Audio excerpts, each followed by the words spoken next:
Hello, ma'am, and welcome to the session, dear. Hello, my dear, and thank you for having me. I'm absolutely delighted and honored. Thank you. Thank you, dear ma'am. Ma'am, thank you for accepting the invitation to the International Fab Talks.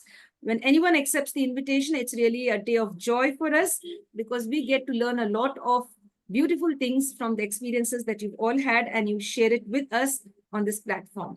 I go ahead and share your profile in an official way, and we begin the session, dear. Certainly. Thank you, ma'am. Thank you.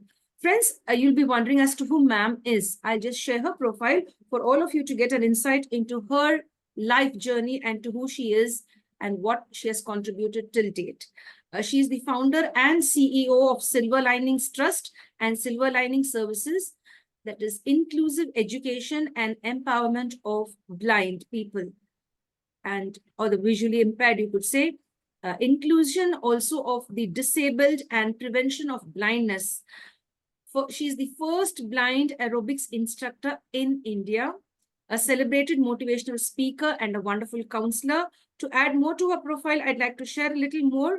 Ma'am has been impacting the lives of several people.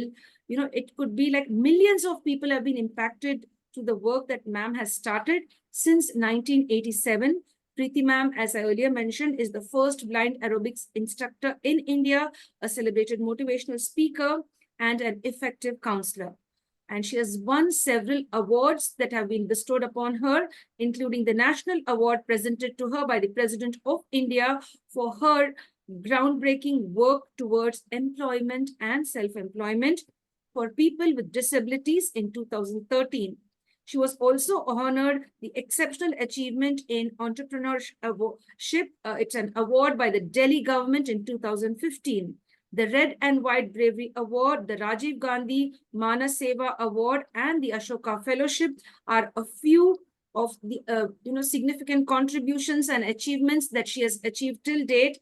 People really love her for who she is. She's a great inspiration to us. In addition to that, Preeti ma'am has been nominated as a member of the Delhi State Advisory Board on Disability and part of the Governing Council of the Skill Council of Persons with Disabilities. Preeti ma'am has authored 2 autobiographies, namely The Other Senses, published by Rowley Books in the year 2012, and Flight Without Sight, published by Hay House in 2018. Preeti ma'am works very diligently, and she focuses on various aspects, bringing about beauty into the lives of those people who have no vision. Her work encompasses and educates, trains, and empowers the blind girls, the boys, women, etc., promoting inclusion. Preeti ma'am was removed out of school. Actually, the word is thrown out of school. That is Loreto Convent School, Delhi, at the age of 13. She was removed from school. We'll ask her why and what was the reason as the session goes on. Her formal education is only up to high school from NOS. Despite unsurmountable challenges that she faced, she had to work very hard, and she has succeeded in the capacity of a business development manager, marketing manager, public relations head patient relations, a trainer, fundraiser, an effective counselor, a great humanitarian, a wonderful social activist. She firmly believes that if every blind child is provided with a reasonable, good quality of education, relevant training, and adequate exposure in an inclusive environment, they too could become independent and productive for their country. Irrespective of which country you are, if you are given the right kind of education, the right love and direction, it could be anybody who could rise up to the occasion and contribute to the success of a country. So here ma'am she has done her very best, and she continues to do so. That is the beauty of this wonderful angel here with us. Join us, friends, to celebrate her journey, and let's see what's the magic she has to share with us. Hello, ma'am, and welcome to the session. Thank you once again. Thank you for such a beautiful way you put me out there, and I'm really humbled, really, really.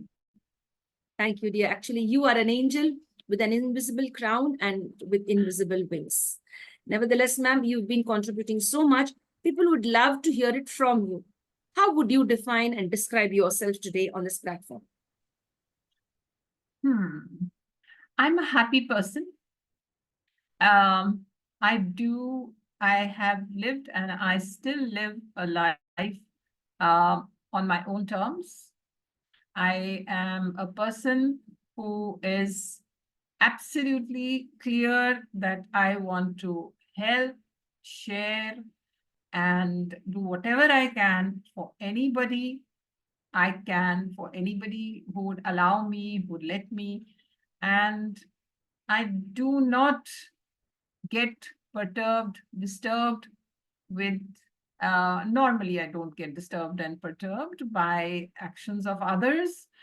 But I do get disturbed when, unfair things happen and the divisions happen. And I believe that everyone on the face of this earth is a human being and we are all equal. So I am really, really, I enjoy every minute of my life. And I'm always thinking of ways as to how can I help others to live as happily as I live. That's what I should say that for the moment, for who I am now. Yes, dear. That's really nice, ma'am. Thank you for sharing. You have a wonderful heart. Ma'am, before we go further ahead into this session, I am very curious to know as to why did they remove you from school, Loretta Convent School. You know, to me, it is quite shocking when I read that. We'd like to know what is the reason. Yes, simply one reason. They just said because I was blind, so they just took me out of school. They just said, they gave me my transfer certificate and they said, they told my parents that you need to put her into a blind school. There's no room for her in such a normal school as in Loreto Convent. And then no other school took me, and it was really, really, very, very, very breaking point in my life as a teenager, as just entering my teens and being removed from a school where I had gone for the last 3 years. Before that, also, I was in normal, regular schools.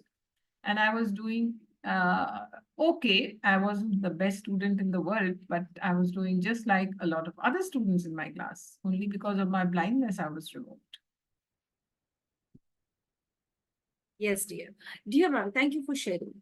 How did it feel at that point of time and how does it feel today? At that time, it was like the end of the world for me. And I was so hurt, unhappy.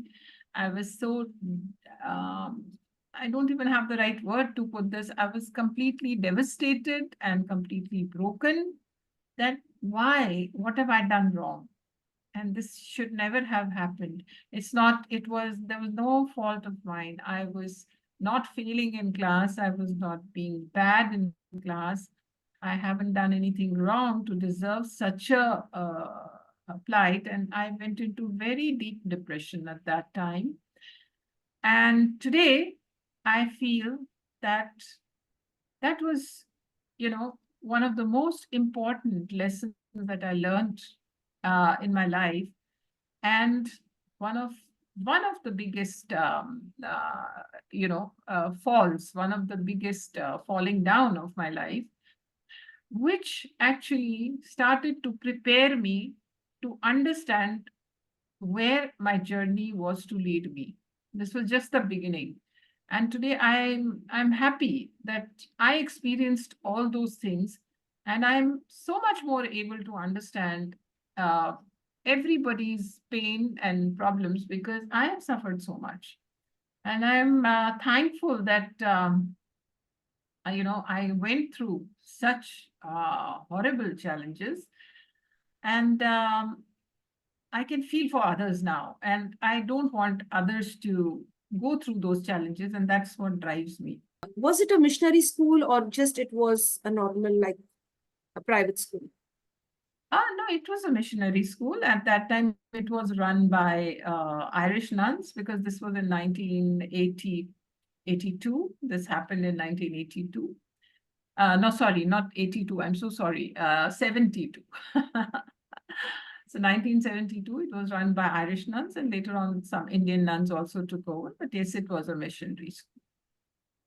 Yes, dear. I get that, ma'am. I get that. It was really a painful incident, but that pain has changed you into a queen today. And Yes. you really done so many beautiful things after that. You started your, this thing called as the silver lining. What Yes. is this all about? Uh, well, as I mean, if we look at the kind of life that I have had throughout my early years, it was very, very challenging, very, very bad. I faced so many problems. And then suddenly, all my challenges led me to become so depressed and so downcast, so very downcast that I wanted to commit suicide. And I failed at that also. I have been through so many failures in my life. So when I couldn't kill myself, I decided that if I want to live, I'm going to do everything to be able to live a life which is meaningful, which I can fend for myself, I can look after myself, I can not only, not be dependent on others. So I started to look at economic independence. And when I started to look outside what I should do, again, there were many challenges. So I'm just going a little fast forward, and through my such efforts, I ended up in a school for blind children, and I realized that how much problems are there, how much trouble is there, how much the children are not getting because their parents have no idea how to bring up a blind child. And what could I do to make those children's life better? So I started volunteering over there in 1987. And through my volunteering times, I continued to find various places where the awareness was missing. So I started to create awareness. So when I started to work in this area, I realized that the work that I have stepped into is huge. There is too much to be done. As a single person, I have jumped in, but I couldn't leave it. I had to go on. So in 2006, then I launched my own NGO, that is a non-profit organization as a trust. And I called it Silver Linings because by the time I was realizing, and the name also comes from Perry Como's song, May There Be a Silver Lining back of every cloud you see. Some of you may have heard it.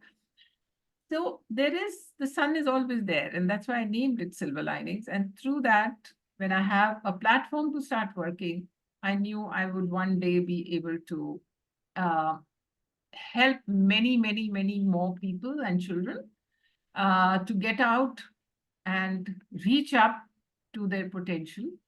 And it took a long time because I had no money, only goodwill.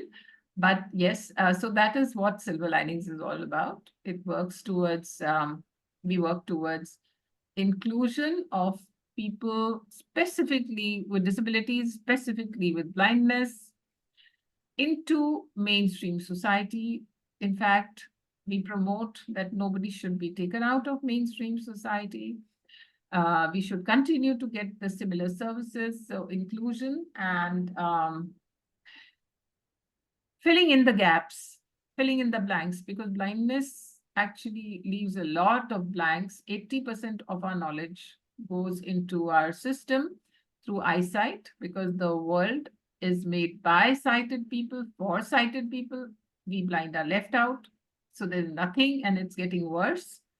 Everything is becoming visual, and that time also. So somebody has to help fill the gaps of knowledge and understanding for the blind so that they're able to perform and become contributing and dignified citizens. So that is largely where we are, creating awareness, bringing about building bridges to ensure that the blind and the normal society can walk together, run together, cry together, fall together, but be together.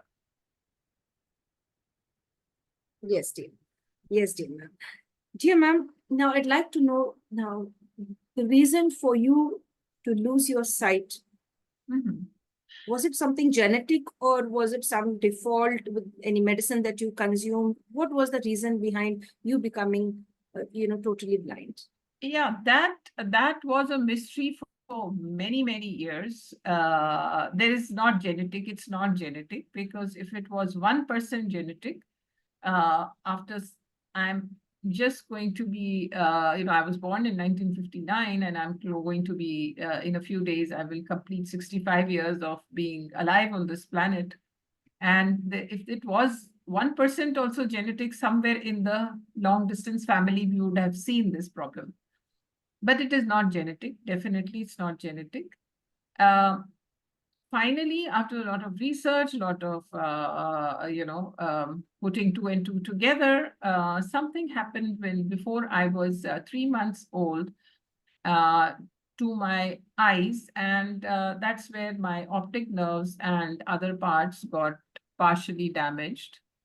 And the only thing that happened was when I was born, I was given a vaccine, all my vaccinations when I was 21 days old by a doctor.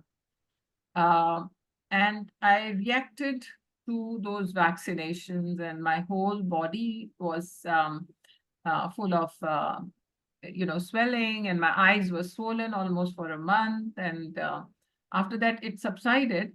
But the doctors, all the doctors feel that it was a reaction. That reaction actually damaged my eyesight. Yes, dear ma'am. Thank you for sharing that, ma'am. Now, ma'am, with the latest modern technology and the inventions that have taken place till date, the eye donations are going on. So haven't anyone come forward and donated their eyes? There are several people. Did you ever get a chance to get your eyes replaced? Now I want to clear this myth. First of all, eye cannot be replaced.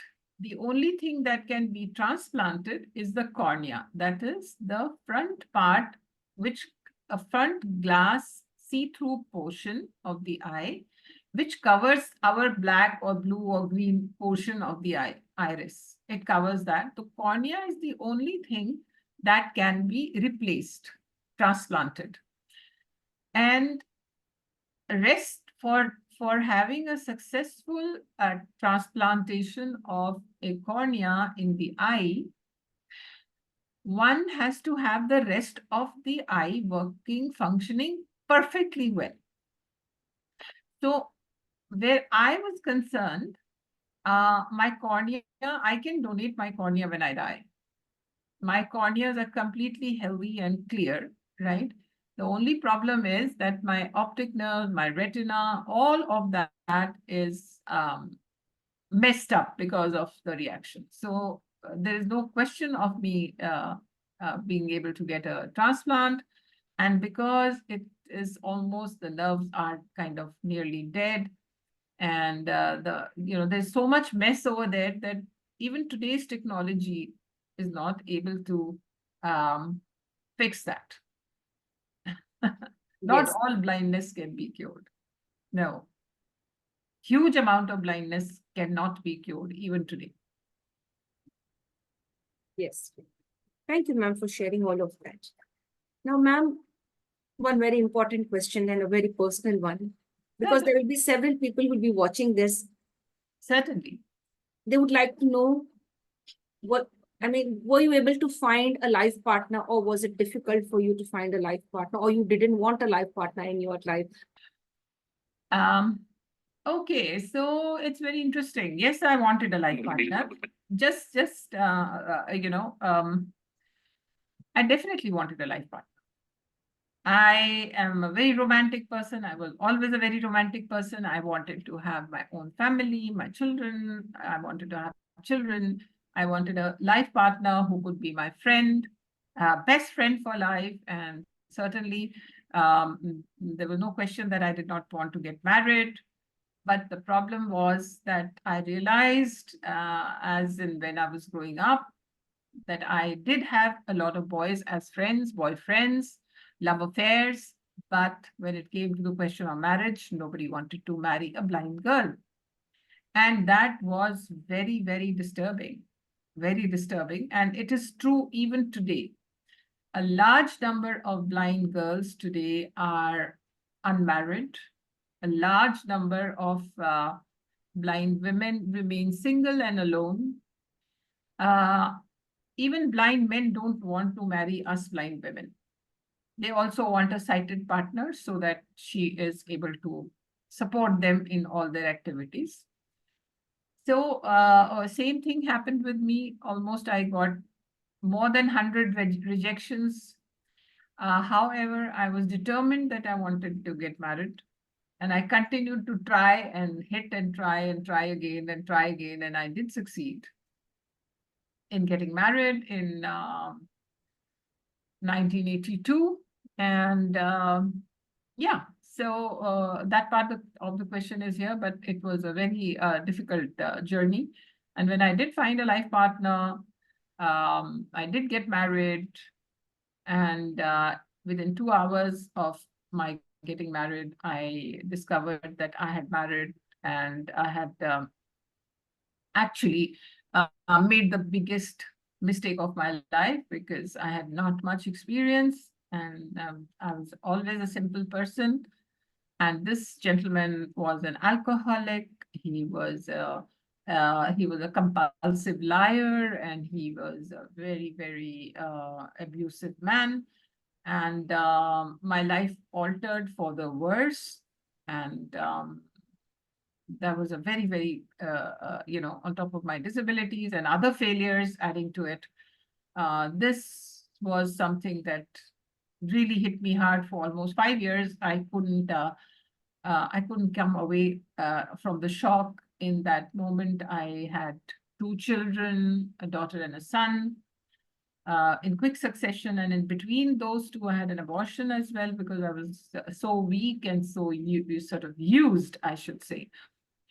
And that's the thing. And then my children were getting abused, and I was totally devastated. And that was the reason that I thought that life is not worth living. So I should go and kill myself, somehow find a way. But then I felt that what will happen to my children? They will become burdens on my parents or somebody else, and they will continue to, get abused. So I just did not. At one moment, I felt that I would kill them and kill myself. And I didn't have the courage. Probably I failed at that as well. It was too much. And then was the time that I realized that I have to do something so that I can live life on my own terms. I can be independent. At least my children should not be ashamed of me. And I can give them a good life, a decent life, so that they can grow up and not be sorry that they were born to me. Yes, dear. It's quite painful to hear it, and I was listening to it. Yes, dear. I get that. But you have won in the end, ma'am. You have won it. You've won the battle. No matter what, you've been very strong, and you focus now on what you're doing. That's wonderful.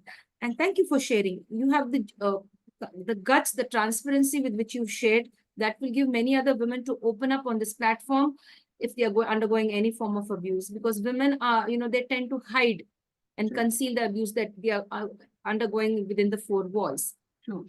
Now, I would also, Andrea, like to add on here that today I'm a very happily married woman with a wonderful husband for the last 28 years. Whoa, that's great. Wow, beautiful. And the man of my dreams. And I found him. At last, your soulmate. Yes, yes. If you have to. That is my life all about. That never give up. Never ever give proud up. of you.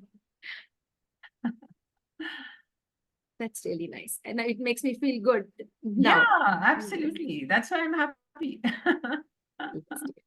That's wonderful. Now, dear ma'am, we come to the work Thank you for taking us through that beautiful journey, the ups and downs, and then finally to a happy ending. That's really nice. Now, ma'am, now let's talk about your work. Actually, I would like to take a step back and as I was volunteering for, helping children to fill up the gaps that they were there in the education system. They were not getting what they should have got. I realized that there are a lot of schools for the blind children in India, naturally. And I thought that let me look at a place where there is no, I mean, the opportunities are not there for the blind, right? And my work started to create awareness in the corporate sector, in the, in the open society, using myself as a successful blind woman and showing them the paths that blind people have and can have a lot of abilities, which are the places you need to focus. However, after doing a lot of workshops, a lot of motivation work, I thought that let me talk about employment.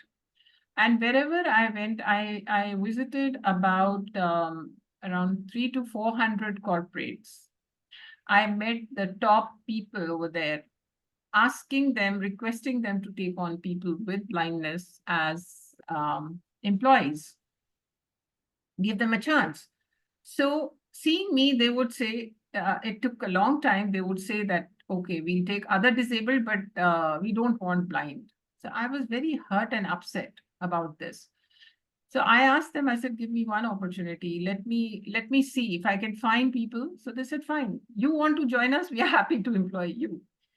So that gave me the opportunity to start looking for the candidates who I could send for employment.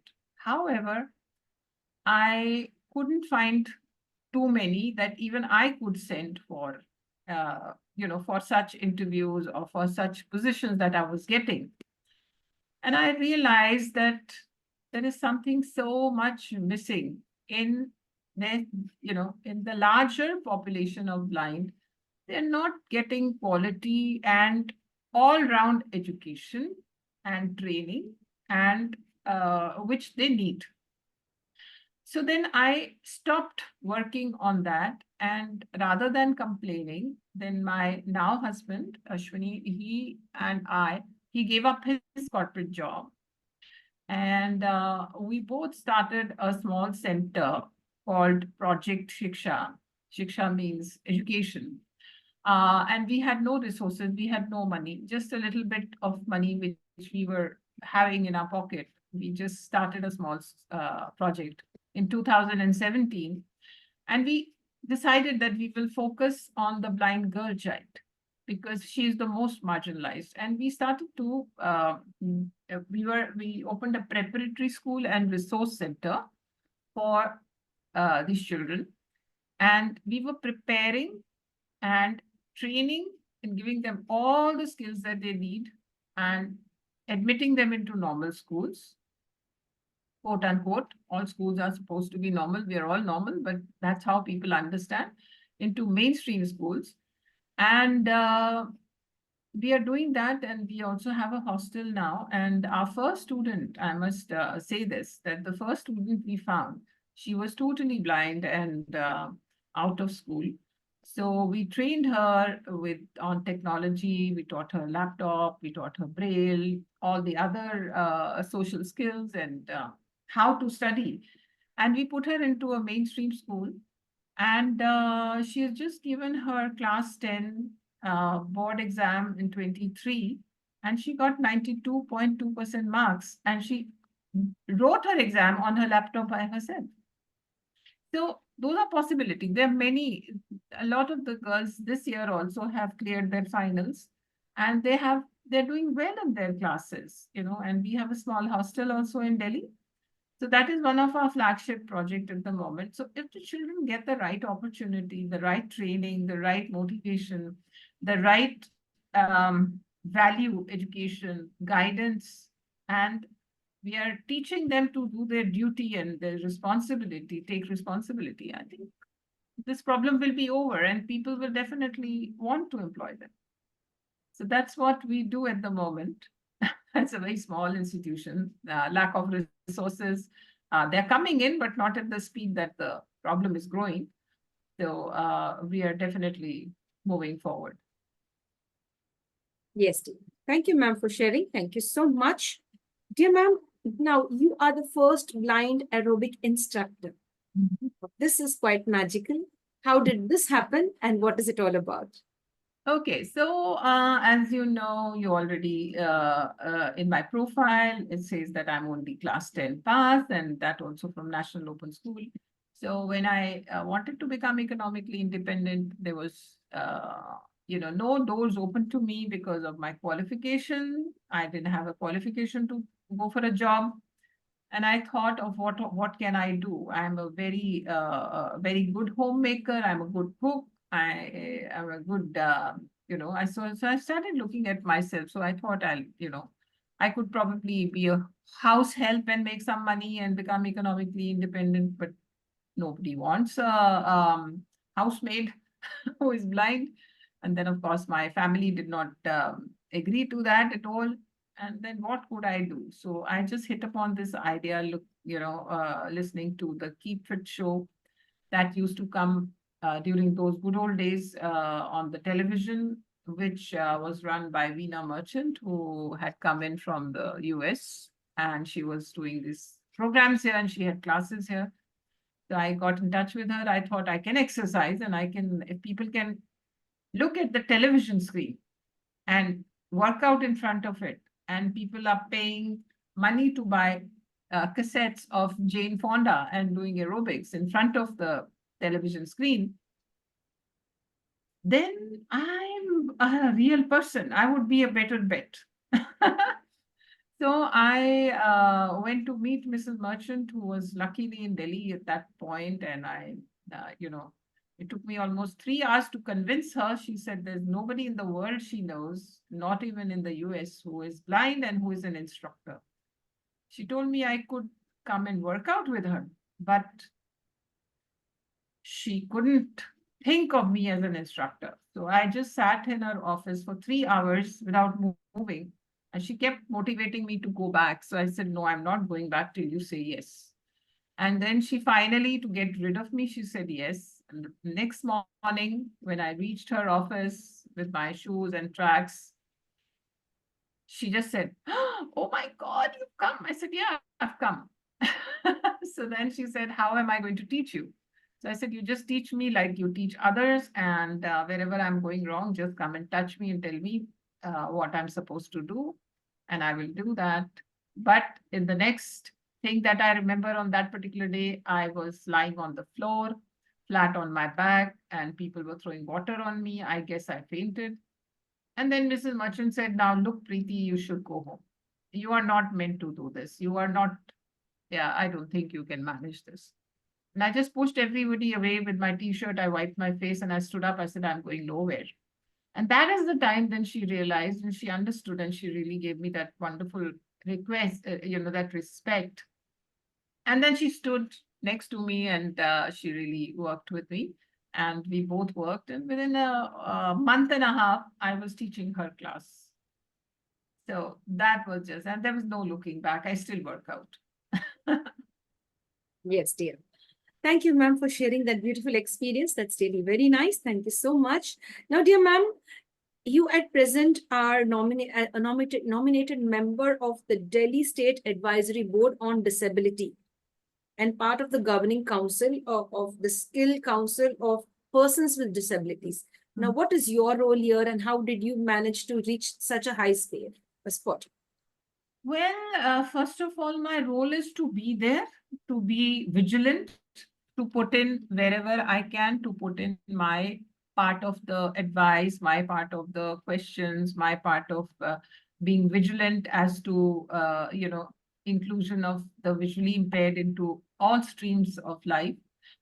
That is my role. And it's definitely, certainly very humbling and very, amazing how I got there because I can only give one, answer to that, that I go and still go, and I went everywhere with with my work on the street, to organizations, volunteering, helping, supporting. So somebody somewhere probably must have noticed my work, and I just got a call from the Office of the Social Welfare Ministry that please come. We are nominating you onto these committees, and I was saying, my God, is that true? So it was just like that.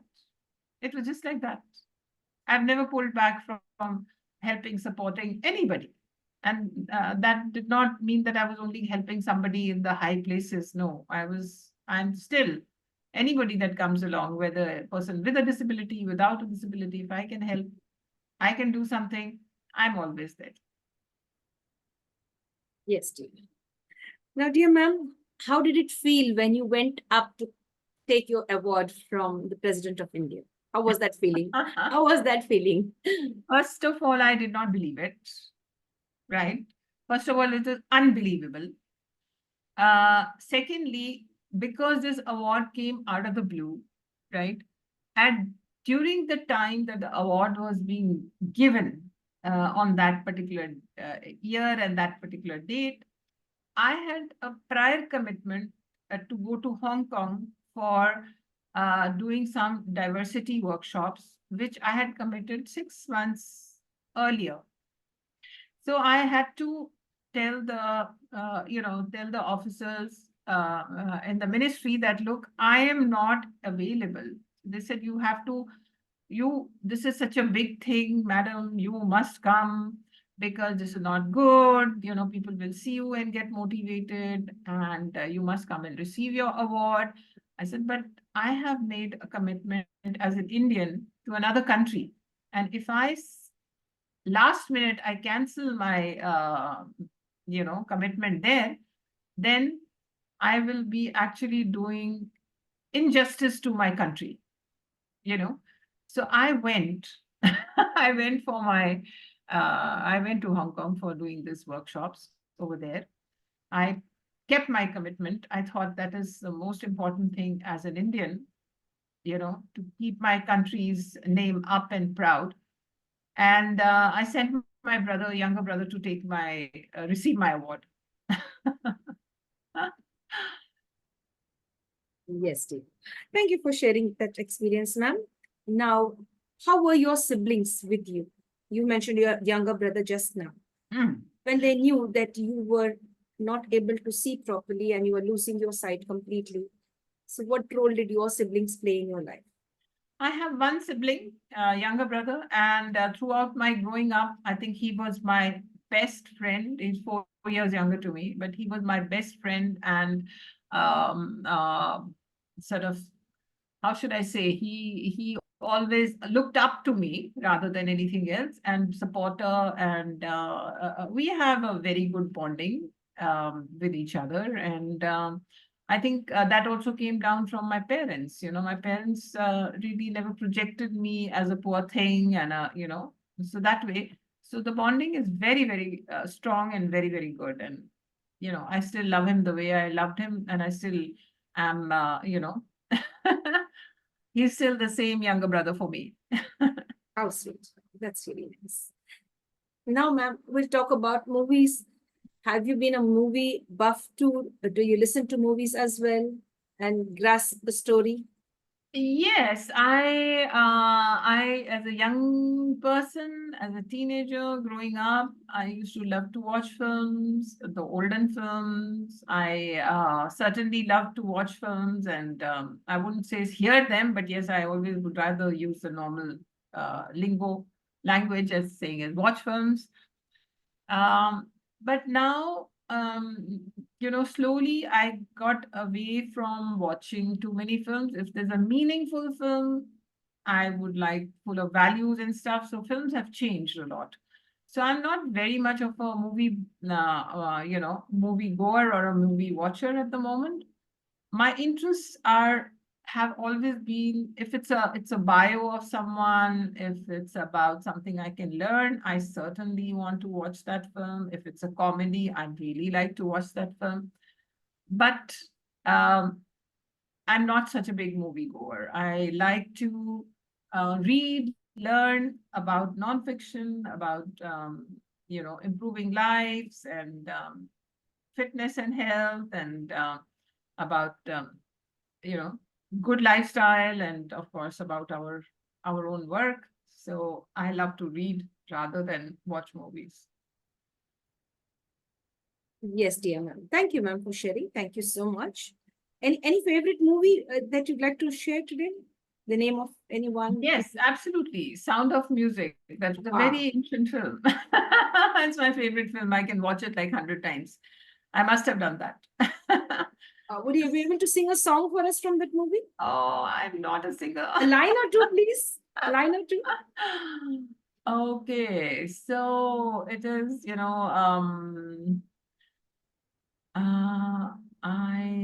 that was, it's a song that is on my, I want to be like the wings, be like the wings of the birds that fly from the lake to the trees. Brook that trip. So I'm not able to remember the whole thing, but it's something so beautiful. That song is so just too beautiful. If somebody wants to just go to it and listen to it, it's a Sound of Music. It's called Sound of Music also, the sound. Like the Sound of Music. It's so beautiful. Yes, dear. Thank you for sharing, ma'am. Thank you. Now, ma'am, would you take us deep into your autobiographies? You've published two. And what's it all about? And why is it two? And what's the secret behind the first one and the second one? What is the difference? Okay. So, as I was going through all my challenges, and I was, one after the other, there were so many countless challenges and countless problems that were coming up and cropping up in my life. And I learned to type when I use a typewriter when I was about 10, 11 years old. And then the computers came in 1994, which spoke. And I was one of the first in India who got the chance to, because of my volunteering, to learn a computer which spoke. And I was like ecstatic that I'm going to write something. And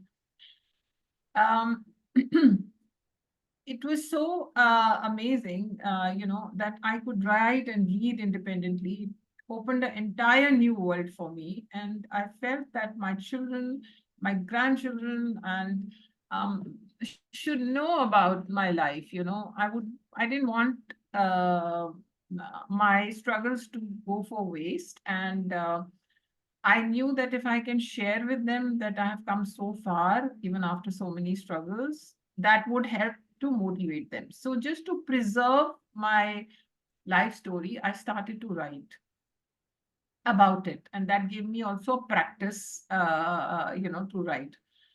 So when I was writing, I met a lady called Susan Vishwanathan. She is a very excellent writer and a sociologist. And I told her, I said, I want to write. So she said, fine, you are writing your book. Why don't you send it for publication? I said, that I don't know if it will work or not. So I sent it to Holy Books, and they decided to publish it. And I was like, oh, wow, this is too much. This is too good. Because as a child, my English teacher in school, only she flung my book into the dustbin because I had written an essay, and which was very bad, she said. And I was very hurt at that time. And I promised my little heart at that time that one day I will be a published author. So when this thing came along, it was like a wow moment. And so this got published in 2012. A lot of people read my book. And that's called The Other Senses. And a lot of people who know me and who knew me would come back to me and say, okay, ma'am, you have not mentioned your really deep, dark challenges in this book. Probably I was not that courageous at that time, that brave probably in my first book. So then I started writing my other book, and there were more challenges that I was facing. And there were some relationship issues in the family as well, and a lot of other things, and huge amount of problems. so then I wrote my second book, and because I'm a personal development phonetic, I should say, I'm always, reading stuff and listening to personal development for my own development. So I wanted to be published by Hay House. And so I just got an email, their email from their website, and sent my story there. And in 3 months, they said, yes, we are going to publish your story. And that was just super, So that was my, how can I say, I could never even believe it that such a major publisher in the field of personal development, who publishes books of Dalai Lama and people like him, would bother with one small thing like me. I was so happy, and then it got published, and that book I had called Flight Without Sight. So that's how I have got 2 books. The second one was published in 2018. So this is a secret. Yes. Thank you, ma'am. Thank you for sharing. Now, ma'am, you are into even trauma counseling. What is trauma counseling? If you could just share that and make it clear to all the audience who are present. Yeah, certainly. I focus on, when anybody has a child who loses eyesight, or any person at any age loses eyesight, it is a very big trauma for them. Because it's like almost losing your, it's like the death of a very close family member, right? So it's a very big trauma, and people cannot adjust to that. They don't accept it, neither for their child nor for themselves. So they start going, when the doctor says, sorry, we can't do anything for your eyesight, you're going to be low vision, or you're going to be blind for the rest of your life. It is very, very disheartening for people. They completely break down. And then they go from doctor to doctor, from, from religious place to religious place, from, magic and faith healers to, in this process, 5 to 10 years are lost, and the eyesight remains gone. And a lot of the time, I notice that children come to an educational institution. Some don't come at all, but some come at such a later stage that we can't do anything about it. So basically, I look for newly blinded patients. I try to reach out to the doctors and tell them, please, connect them with me.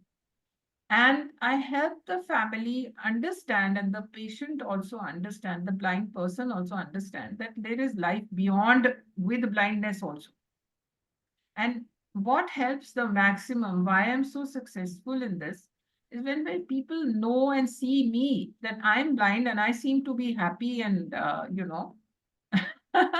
happy and doing things, that wins me most of the battle. And then they are willing to do as I say. And so that is a wonderful counseling that happens, and I see people's life transform. And that makes me so, so, so happy. And I do all this work free of cost. I don't charge anything to anyone. So this is gives me immense pleasure. Yes, dear. Thank you, ma'am. Thank you for sharing that. Thank you very much. Now, dear ma'am, there are several young women who are stuck up in abusive marriages. You are bold enough to stand up, take a stance for yourself to overcome the abuse that you've been going through. But there are several educated women out there who are scared of what the society will say. Yeah. What will happen to me if I leave my husband? What's the next thing that's going to happen to me? And many of them are stuck up in that space and enduring the abuse since years. Now, what kind of a message you'd like to share out to all of them? Because I applaud your bravery and your courage, and you've really freed yourself from the clutches of abuse. So I really admire you for that first, and then for the remaining achievements. Now, I want you to empower the women out there who are stuck in dangerous abusive marriages. Yes. See, I first want to tell every woman out there that life only comes once. You will not get it again. Number one. Number two is only and only the person who is the girl, the woman who is suffering this abuse, she's the only one who can do something about it. Nobody else can help her, right? So we have to take that responsibility. We have to ask ourselves, are you going to live the rest of your life in such a bad condition? Because if the woman is in an abusive marriage, her children are even in a worse condition. Her parental family, if they find out, they get into a bad position. And she herself is suffering so much, right? So would you wear a shoe for the rest of your life, which is not fitting you, which is you have a size 8, and would you like to walk around with a 5 shoe, which is size 5 all your life? That's your choice. You have to first decide what you want. What people will say anything anyway. They continue to say. Because people also have no courage to acknowledge their problems or their shortcomings. So they have to find somebody who is acknowledging, like me. I also acknowledge my problem. A lot of people say a lot of things. A lot of people have said a lot of things to me. I have never bothered to listen, because when I was in trouble, or when you are in trouble, or any woman is in trouble, who is coming to help and support you? Are these people who are going to say something? Have they come to you and said, okay, come on, I am helping you, I will support you? They are just having fun at your expense. And if you leave your husband, or leave such a marriage, or leave such a relationship, it's only you have to take responsibility that yes, you will manage on your own. You will have to take that responsibility, be brave and hardworking. That is all you need. And the people will keep quiet themselves. It is because we are always scared what will people say.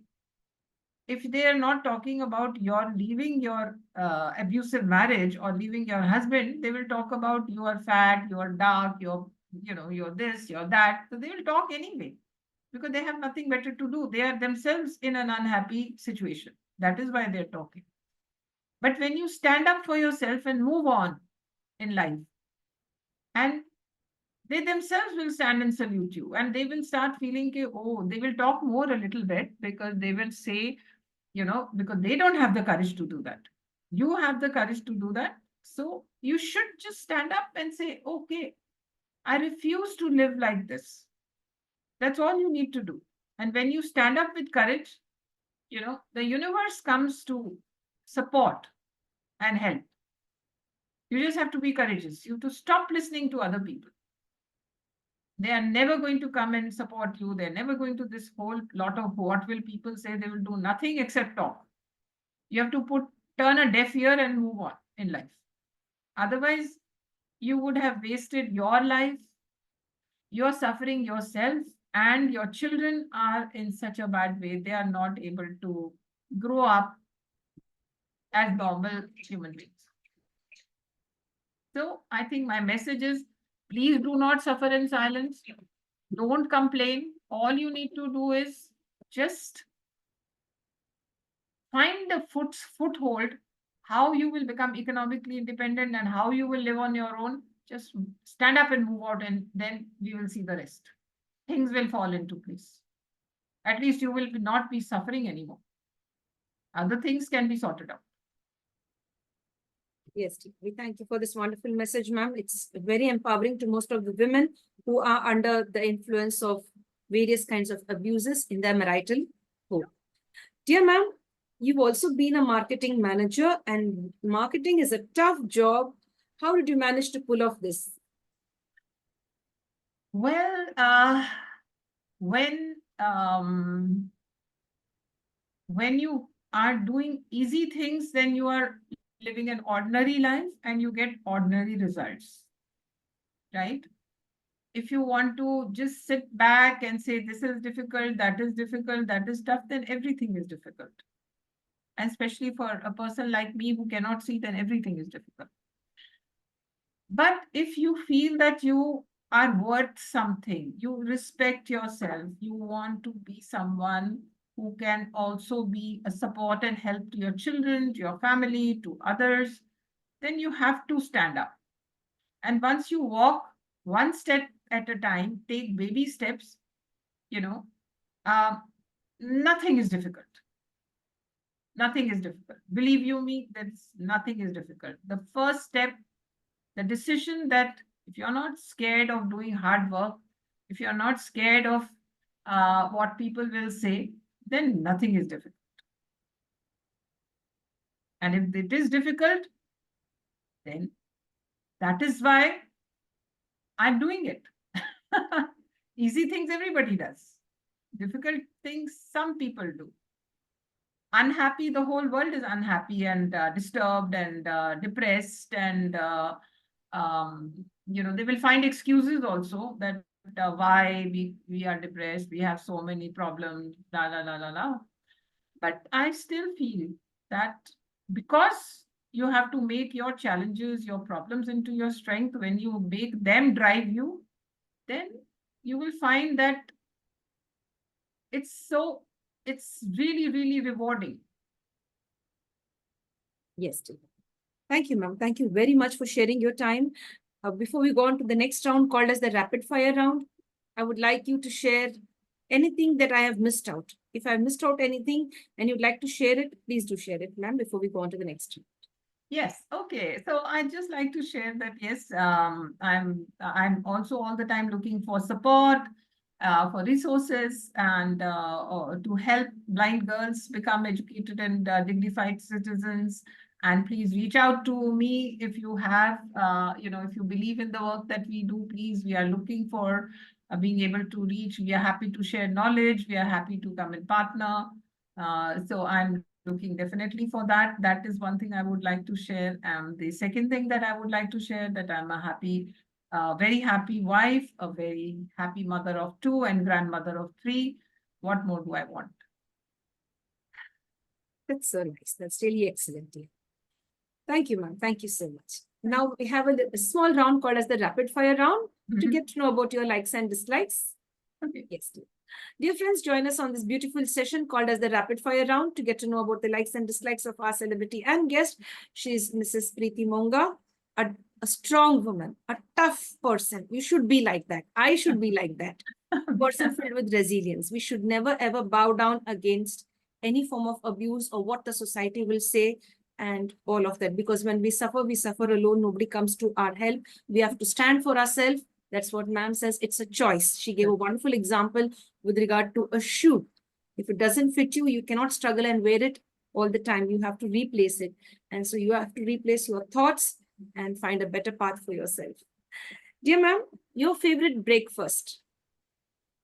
Jam and bread and egg. Wow. And a bunch of fruit. Yes, dear. That's really nice. Dear ma'am, your favorite month? April, the month I was born in. Which month? April, this month. When your birthday? Yes. The day? When is it? 22nd of April. Oh, I thought we missed it. So 22nd of the April is like, I think, Sunday. This coming Sunday, right? I guess so. No, it's Sunday or Monday, I think. It's Monday. Yes. So it's 22nd April. That's nice. So we'll wish you for your birthday, dear. Yeah, thank you. That's really nice. And ma'am, the favorite day of the week? Monday. Any specific reason?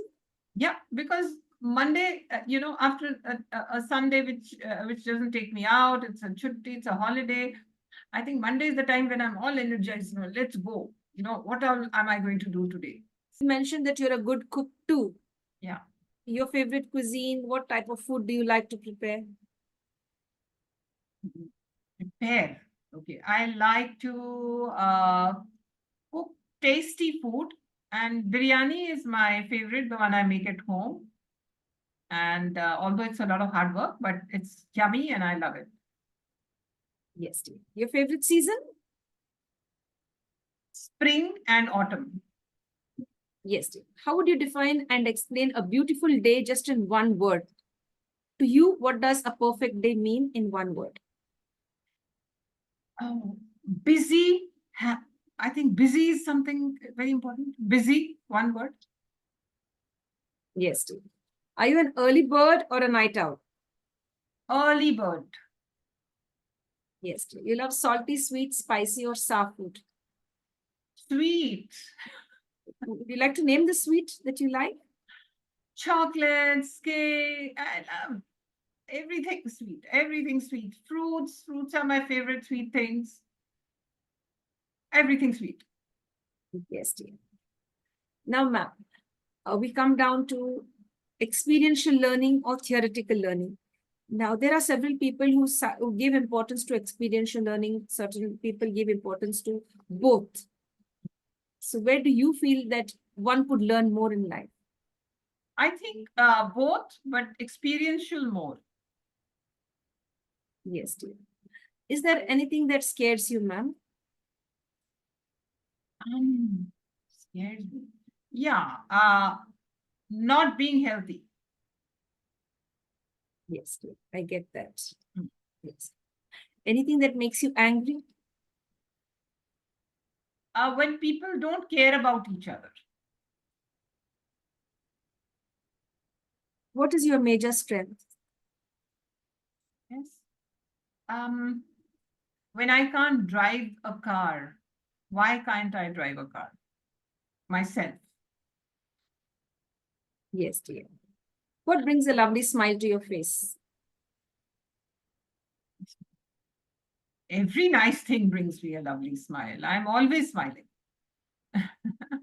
What's the secret of that beautiful smile always? My children, my husband, my grandchildren, the children in my Shiksha project, they're doing when they do such wonderfully well. And when I see people around me happy, I really feel very happy. Birds, all of that. Yes. Ma'am, do you love pets too? Did you have one? I used to have a pet, but I am not capable of looking after a pet. So I just pet other people's pets. Dear ma'am, if you are given an opportunity to relive somebody's life and return as a project work, imagine we give you a time machine in hand and request you to click the button that will take you into the past era where you have to relive someone's life and return back. If that was the case, whose life you'd love to relive, dear? Yes, I would still choose my own life, the way I have been. Wow, that's so nice. You're so courageous to say that. No, Yes. I You love ask me, I say no. I do. I will say no, big no. That you're very courageous. I get to see that. Yes, dear. Now, ma'am, if you ever met the Almighty or if you believe in the universal energy and you were to get a lovely boon and you had the choice to select that, what kind of a superpower would you ask the Almighty or the universal energy? I would just ask the universe and the superpower to continuously drive me to whichever way God feels that I should go. That's what I ask. Dear ma'am, on a scale of 1 to 10, how much would you rate yourself with regard to forgiving others? It's getting better. So 8, 9, I think. Yes. Yes, dear. That's really nice, ma'am. Now, ma'am, yes, dear. You were sharing something? Yeah, I was just saying that I wasn't like this. I'm growing to be like that. So I go closer to 9. Yes, dear. Dear ma'am, what comes first, love or respect? Both. They are the two sides of the same coin, is it? Absolutely, absolutely. Yes, dear. Would you like to create awareness for us? It could be for either of the genders. Any two red flags in life. Stay safe. This is a red flag. Awareness is make yourself strong. It could be men, women, everybody. Make yourself strong with strong values, and then there are no red flags. Yes, dear. Now, dear ma'am, one last question and one request. I will not take much time of your time. I've already taken a lot of your time. You've been No very problem. patient and humble. No Dear problem. ma'am, till date, the best gift or award that you've received right from the President's Award and many more. Now, amongst all of the gifts, from your personal family members and as well as from the government, as well as the private sector, you've received several awards. Which is very close to your heart? The most precious one.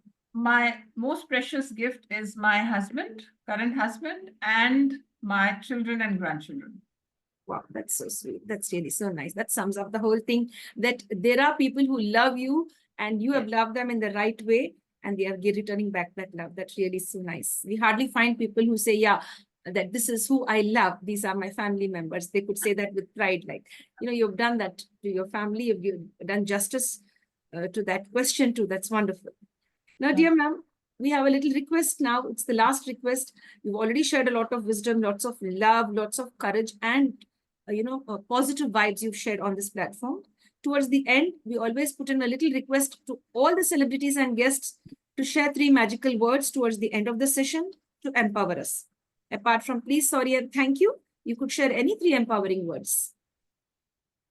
Love, compassion, joy. Wow, that's really nice. We thank you so much for being here with us, and we look forward to many more interactions with you. We love people to be as energetic as you, and I like the way you carry yourself. You're really awesome. Thank you for having me, and thank you for being such a wonderful host. Thank you so much. Thank you for being so sweet, ma'am. Thank you very much. I'd like to take this opportunity and thank Mr. Bhavesh, sir, for sharing your contact details.